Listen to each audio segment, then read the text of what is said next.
Hey guys, my name is Deja, aka Soanxious, and I'm going to teach you guys how to build an authentic jailhouse tattoo machine. Alright, so let's get started. So what inspired me to create this machine was watching a video from a man's Lockdown 23-in-1. I love his videos. If you're watching, I love your videos. I want to do collabs with you soon. I just, have to get everything prepared before I send you that little email, but it's coming. Alright, so I have recorded this multiple times. Sorry about this piece of hair. Jeez. I have recorded this video multiple times and have failed multiple times, but I feel that this is gonna be the best version of what I'm trying to do. Alright, so what I did so far was go to my grandma's house, my great-grandma's house, and get a CD player. I'll be back. I got this handy dandy CD player from my auntie's house.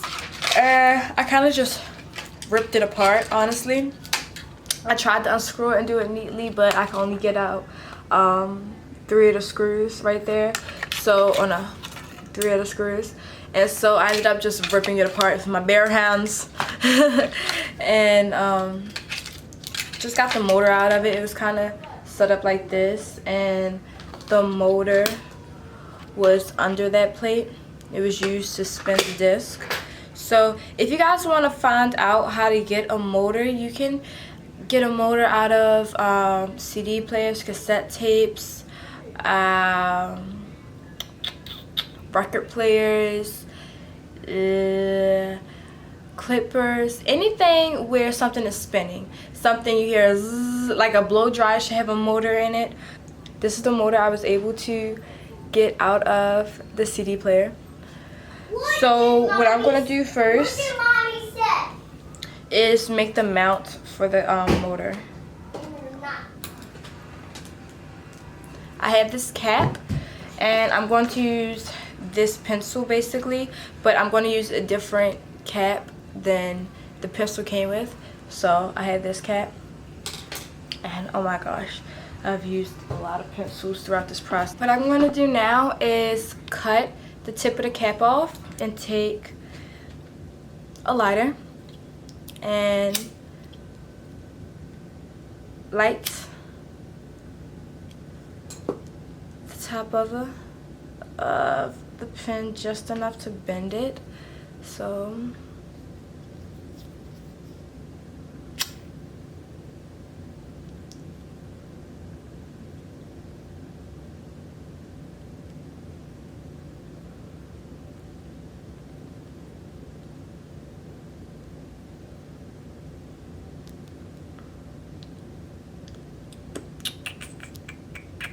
So now it looks like this.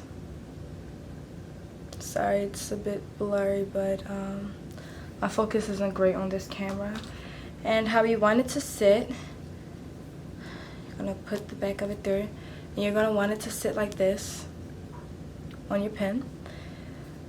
The motor is gonna go on the shaft as such, and you're gonna be able to move it up and down. And what that does, if you don't know, if you never worked with a tattoo machine before, so if you don't know what it does to move it up and down, is it actually changes the length of the needle, how much it pokes out of the actual shaft. Some people just like to ride on the skin, so they like to actually drag the shaft of the machine on the skin, so they have it out a little bit. And then some people do like to hover, and so you'll have it out quite a bit, and then you're able to see the needle and the part of the needle. Well, you're able to see the needle go into the skin, but you do not want to push it all the way down until you can't see needle anymore, because then you're just knifing the person. So yeah, this is what this does. Oh, and it helps for the intensity of shading. So if you want a really, really light shade, you'll have it in pretty far. And if you want a dark shade, you want it more concentrated, you'll push it out a little bit more. There's a lot of different techniques to be learned and explained, but I mean, hey, it's something that you'll have to get a feel for, and it's a technique that develops uniquely per person. So what I'm going to do now is take some tape. I took the cap off. I'm going to take some tape and tape the motor onto the cap like this. Or should I do it like this? I'm going to tape it so that the wires are poking on the side.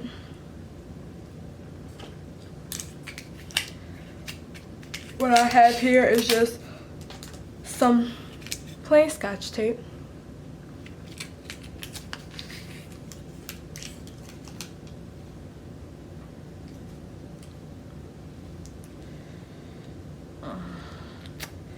And I am going to tape it down, and you want to tape it so that the part that spins on the motor, this little spinny nipple, that's what we call like the nipples. that's what we call the part that you stick the little hood of the needle onto, is right on top of the part that the shaft is going to go in. So yeah, you want to tape it like that. So that's what I'm going to do right now. At this point, it's all wrapped. What I did was cut the Scotch tape in half and basically wrap it around twice. So now let's see how it's gonna glide down. Awesome. So it's not going to be able to go back and forth much, and this is when we test our coil to see how much we have to cut into the actual shaft of the pin. This is the coil I am using. I'm not sure where I got this out of. I don't know if I got this out of a pen or the CD player. I'm pretty sure I got it out of a pen. These coils are usually found in pens that you push up and down. It's in this part of the pen, if you can see it. Wow, you're not focusing, dude. Get it together, man. Wow, son.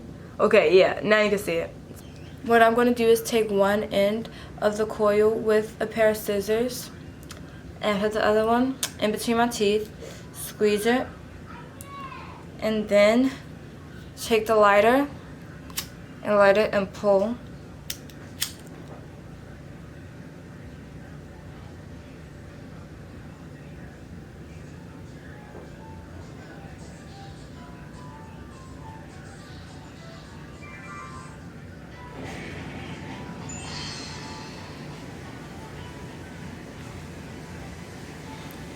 So this works way faster and more efficiently than just lighting it and trying to pull it apart, but I think that you should do that to prepare it a little bit more.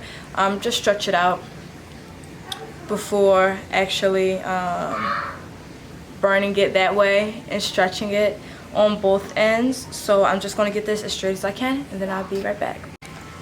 So the wire is now pretty straight for the most part. It's going to be blurry, but I'm pretty sure you can see it on my hand.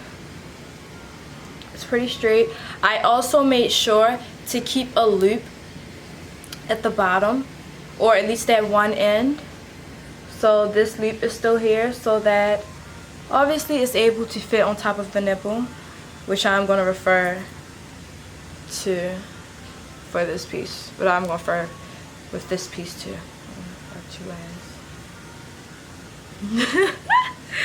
But yeah, and the reason why I put one in between my teeth and held the other with scissors instead of with my hand was because you really need a strong grip on a wire, especially because it's so thin, and just holding it in between your fingers, it's going to slip, like it's going to happen. So since my end is pretty curved right here,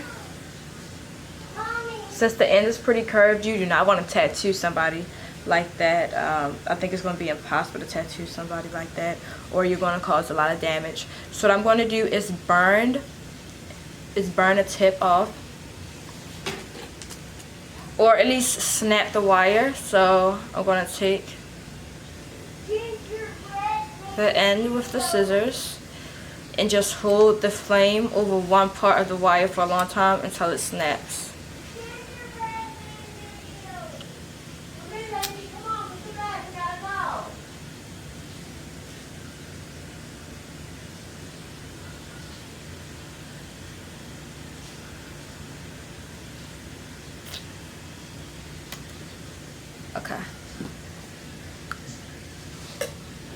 So that snapped and it created a pretty good tip here. I'm telling you, this thing is really going to be sharp because as I was manually pulling it apart, the hook on one of the ends actually got into my skin and like hooked on to a piece of skin. I know that's like TMI, but these are definitely pretty sharp. Don't worry, I won't be using this on anybody at all. I just wanted to make one. I'm probably going to make a couple more of these and then, you know, see if any of my friends want me to use it on them. I don't have a problem. I'm just going to do it in a much more sanitized manner. Also going to cut the top of this pin off and drain the ink out of it, and then I'll be back because I'm going to do that at a sink, of course. I don't want to do it here on the couch. What I did to be able to filter the water out, because there's only one opening, was I cut a very tiny hole down at the bottom. So there's still a tip. You can't even really tell that it was cut. Well, you can when you look closely, but I cut a hole into the bottom, and I blew out of this side into the sink, and so a lot of the ink came out that way, and then I ran it under hot water. You're gonna have to really pinch and bend this back and forth to get a lot of the ink out, and it probably won't turn clear, but if you ever want to use this, you do not want ink in it at all. If you're in a situation where you're not in jail but you still want to make a tattoo machine out of these materials, I would suggest using another very thin cylinder as a cartridge instead of an ink pen.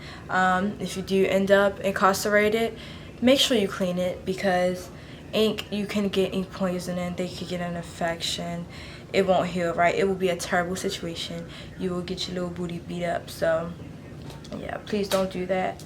Now that I have this done, what I want to do is stick my needle through the pen. See, it's so much ink on here, you probably can't see it. It's a lot of ink, and that's so dangerous. But I'm gonna stick. Ooh, it's starting to get a little messy actually. Oh my God. What? What fox ate what gingerbread man? Yeah, so there is a lot of ink still in this cartridge. I mean, as you can see, it's spilling. It's a lot of ink that way, so I'm gonna work on emptying it out more before I get ink on my pants again. I had to change the angle, my camera kept falling, but now we are here. I was able to get the needle completely through the cartridge. Cleaned up some of the ink, but still have it all over my hands. Jeez. Because the needle is too long, instead of burning it to a point, which you should do, if you're going to use this on somebody, you need to burn it to a point, because it's just going to be sharper, less jagged. It's probably not going to scar as much. You want it to be as sharp as possible so that you don't scar.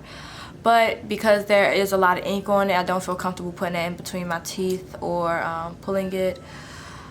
We will just cut this, and I'm going to put this a little further down.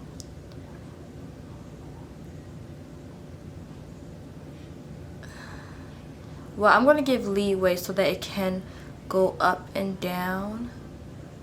So I'm going to pull it actually like right here, and we're going to test if that is good enough for us. I'm going to cut right here.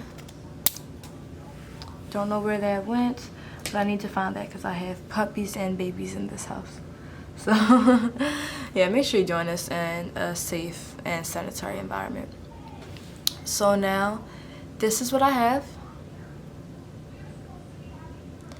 and I am going to go ahead and insert this entire thing into the original pin shaft, or I have to do it for this pin, I have to do it backwards. So with my tattoo experience, I would at least see, this is going to be a liner. I really don't know how to make shaders. I'm going to find out and make a shader for you guys, but For my liners, I would like, just in case I wanted to hover over the skin, I would like my needle to be out.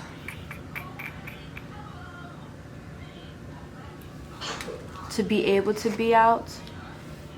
At least this far. If you guys can see, that's not really far at all. I do play it safe.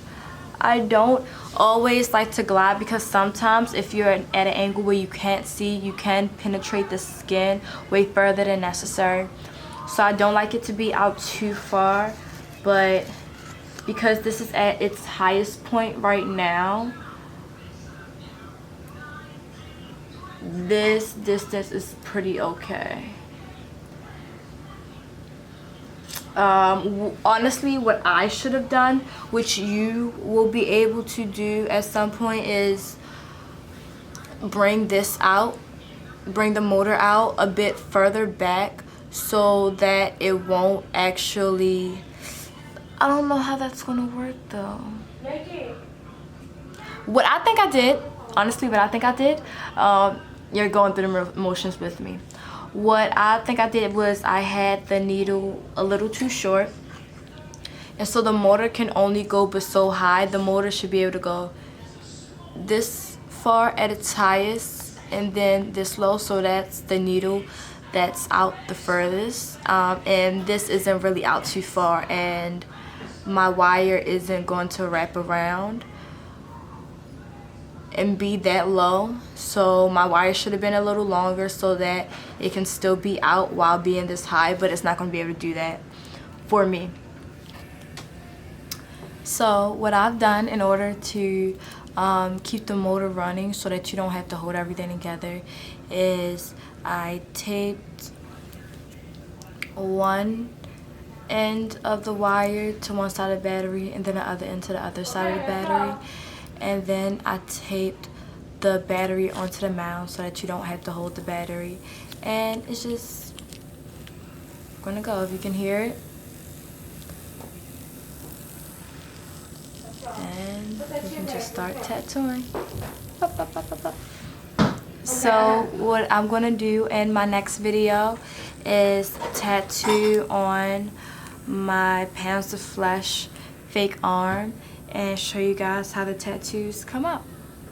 So